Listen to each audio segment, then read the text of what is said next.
Hello dear learners, कैसे हैं आप सब? आशा करता हूँ you people are fine and you people are practicing for your English communication. Dear, in a few video I have discussed with you. We are practicing English communication. हम सीख रहे हैं कैसे हम Hindi to English directly convert कर सकते हैं, और हम सारी टिप्स और ट्रिक्स को रिवाइज कर रहे हैं with the help of this practice session,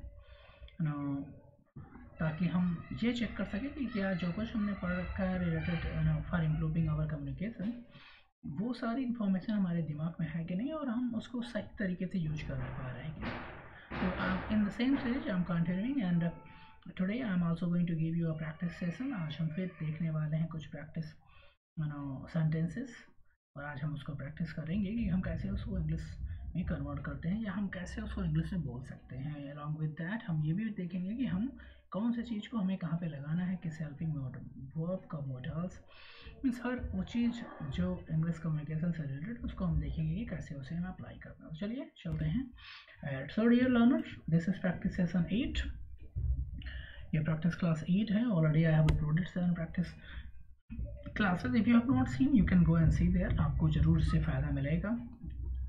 देखिए, क्योंकि इंग्लिश कम्युनिकेशन हो या फिर कोई और भी लैंग्वेज, हर लैंग्वेज के लिए कम प्रैक्टिस मस्ट है. जितना ही ज़्यादा आप प्रैक्टिस करेंगे, उतना ही आप स्मूथ, करेक्ट और परफेक्ट होंगे. तो चलिए देखते हैं आगे. देखिए, बहुत सी नदियों में बाढ़ आया हुआ है. This is a sentence. ठीक है, अब इस सेंटेंस को हम कैसे इंग्लिश में बोलेंगे. बहुत सी नदियों में बाढ़ आया हुआ है, ऐसे बहुत सारी नदियों में बाढ़ आया हुआ है. ठीक है, इस तरह की सेंटेंसेस को हम कैसे फ्रेम करेंगे. तो भाई, मेनी रिवर्स आर फ्लडेड. ठीक है, बाढ़ को इंग्लिश में बोलते हैं फ्लड. यहाँ पे ईडी लगाकर इसको फॉर्म की थर्ड फॉर्म का यूज किया गया है. ठीक है, मेनी रिवर्स आर फ्लडेड. ये सेंटेंस जो है ये पैसिव वॉइस में है. ठीक है, मेनी रिवर्स आर फ्लडेड. अगर आपके दिमाग में शायद ये कंफ्यूजन हो रहा हो कि आर के बाद कैसे यहाँ पे फ्लडेड आ गया. माय डियर, ये पैसिव वॉइस है. ठीक है, बहुत सारी नदियों में बाढ़ आ गया है बारिश के कारण. सेंटेंस एक्चुअली ये होगा, many rivers are flooded due to rain. ठीक है, बाढ़ के कारण. ये सेंटेंस जो है पैसिव वॉइस में है, इसलिए यहाँ पे वर्ब के आर के साथ थर्ड फॉर्म आई है. ठीक, अगर आपको ये भी नहीं पता कि आर के साथ थर्ड फॉर्म आ रही है, पैसिव वॉइस में क्यों थर्ड फॉर्म आ रही है, तो आप मेरे स्पोकन क्लास की प्लेलिस्ट में जाइए. वहाँ पे आपको मिल जाएगा पैसिव वॉइस की बेस्ट वीडियोस. उसको देखिए, आपको हर चीज़ क्लियर हो जाएगा. चलिए आगे चलते हैं, देखते हैं. उसने मुझे साफ मना कर दिया. सबसे पहली बात तो ये बताइए कि उसने आप मुझे या आपको या हमें कोई भी सेंटेंस हो मना कर दिया. ये सेंटेंस किस टेंस का है? क्या सुनते ही आपके दिमाग में आइडिया आ रहा है कि भाई ये कौन सा टेंस है? माय डियर, ये पास्ट टेंस है. ये क्या कर रहा है? मना कर दिया. जब लास्ट में दिया है, नहीं है ना, ओनली दिया, इसका मतलब ये पास्ट की बात कर रहा है. ठीक है, मेरी बात समझ में आ रही है? जब किसी भी सेंटेंस में लास्ट में है ना है या फिर गा ना है, तो समझ जाओ भाई कि ये पास्ट का है. और अगर वो पास्ट में है, देखो ये जो टिप्स मैं बता रहा हूँ ये बेसिक लर्नर के सबके लिए है मेरे माय डियर. क्योंकि देखो, सबसे पहले हमारे साथ जो डाउट होता है यही कि भाई हम बोले किस में. तो अगर कुछ चीज़ों को आप दिमाग में रख लोगे तो it will help you a lot whenever you are going being a beginner. आप अपने दिमाग में 3 चीज़ों को रखिए, प्रेजेंट, पास्ट और फ्यूचर. ठीक है, मेरी बात समझ में आ रही है? whenever you are going to frame something, तो आप चेक करो कि यार जो 3 चीज़ हम बोलने वाले क्या वो पास्ट में है, तो आप पास्ट इंटेंट का यूज करो. जैसे इस सेंटेंस देखो, उसने मुझे साफ मना कर दिया. He gave me a flat refusal. Give का मतलब second form, me a flat refusal. उस फ्लैट रिफ्यूजल का मतलब साफ मना कर देना.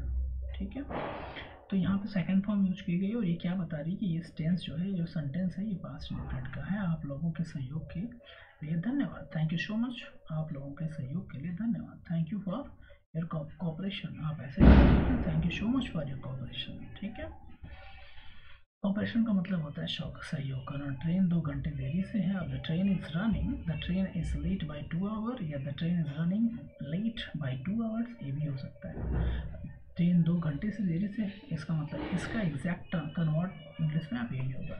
अगर यहाँ पे ये होता है कि ट्रेन 2 घंटे से देरी से चल रही है, तब हो जाता था train is running late by 2 hour. ठीक है, तो आप दोनों में से कुछ भी बोलिए, it you are free to speak. ठीक है, अब देखिए, प्रतीक्षा गृह में चलते हैं. मतलब प्रतीक्षा गृह का मतलब होता है waiting room. Let's go to the waiting room. अब मैंने आपको बताया है, जहाँ भी इस तरह के आए, जैसे कोई भी काम, प्रपोजल, ना करने के लिए रिक्वेस्ट आप करें तो लेट्स का प्रयोग कर सकते हैं। जब कोई काम एक से ज़्यादा लोग साथ में करते हैं, ठीक है, और आप उस काम को करने का प्रपोजल रखते हैं तो आप वहाँ पे लेट्स का प्रयोग करें। Let's go to the waiting room. चलिए हम सब चलते हैं वेटिंग रूम में, ठीक है। कहने का मतलब है let's go to the waiting room. तो लेट्स का प्रयोग कहाँ करना है? लेट्स का प्रयोग हमें ऐसी कंडीशन में करना है, तुमने सारा खेल बिगाड़ दिया। You spoiled. अब यहाँ पे खेल बिगाड़ने को क्या बोलेंगे? Spoiled, SPOILED। तुमने सारा खेल बिगाड़ दिया। You spoiled the whole game. You spoiled the whole game. आपने मेरे मन की बात कह दी। You spoke out my mind. मेरी मन की बात मतलब माई माइंड। या फिर अगर आप और उसको थोड़ा नॉर्मल बनाना चाहते हैं तो you spoke out my idea, my mind idea, ये भी सही हो जाएगा। मैंने उनका ये सपना जरूर पूरा करूँगा। मैं उनका ये सपना जरूर पूरा करूँगा। I will surely make his dream come true. I will surely make his dream come true.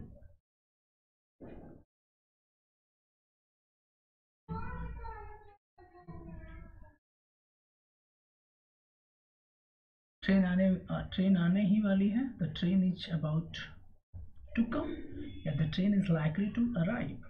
ठीक है, ट्रेन आने ही वाली है। The train is about या likely to arrive। ट्रेन पर चढ़ो। Get in the train। सही समय पर प्रयास करो। Strike the iron when it's heat। एक फ्रेज है, देखो, सही समय पर प्रयास करो। Strike the iron when it is hot। मतलब एक कोटेशन है, एक स्टेटमेंट है, ठीक है, कि जब सही समय हो तभी, जब आयरन हिट हो, हॉट हो, तब आप उस पर हिट करेंगे तो रिजल्ट आएगा, ठीक है। आजकल स्वार्थ का जमाना है। Selfishness is the common these day. आजकल क्या है? स्वार्थ का जमाना है, तो selfishness is the common these days.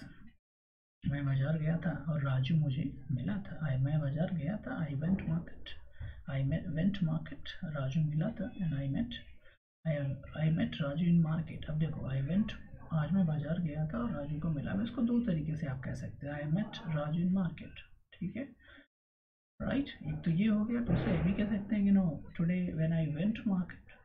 आज मैं जब बाजार गया था तो राजू मिला था। Today when I went market I met Raju. इस तरह से भी आप बोल सकते हैं, ठीक है। आप ऐसे ही बोल सकते हैं, I met Raju in market. मुझे अपने आप पर भरोसा है। I believe in myself. मुझे अपने आप पर भरोसा। I believe in my self.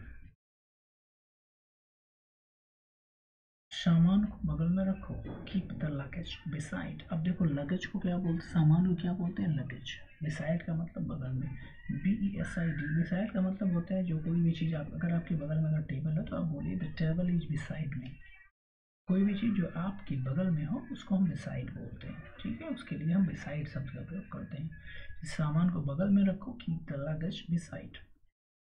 कुछ खाने के लिए ले लो। Get somethings to eat. कुछ खाने के लिए ले लो। गेट समथिंग टू ईट।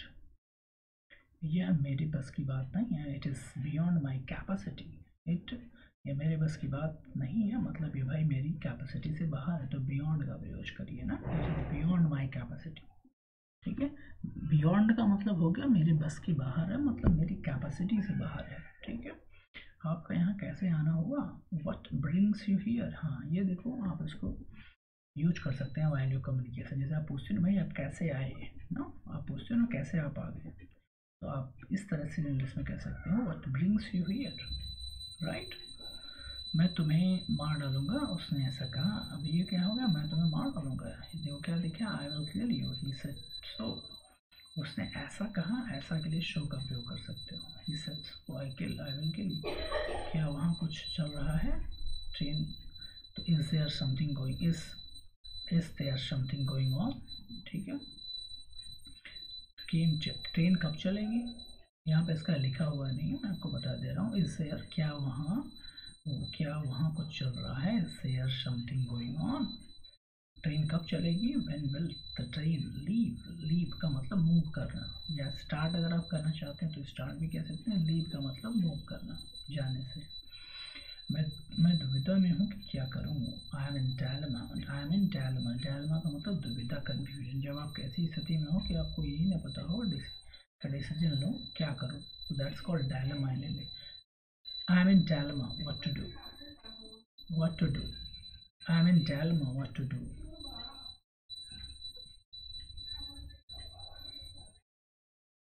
तुमने मुझे ₹1 कम दिया। You have given me ₹1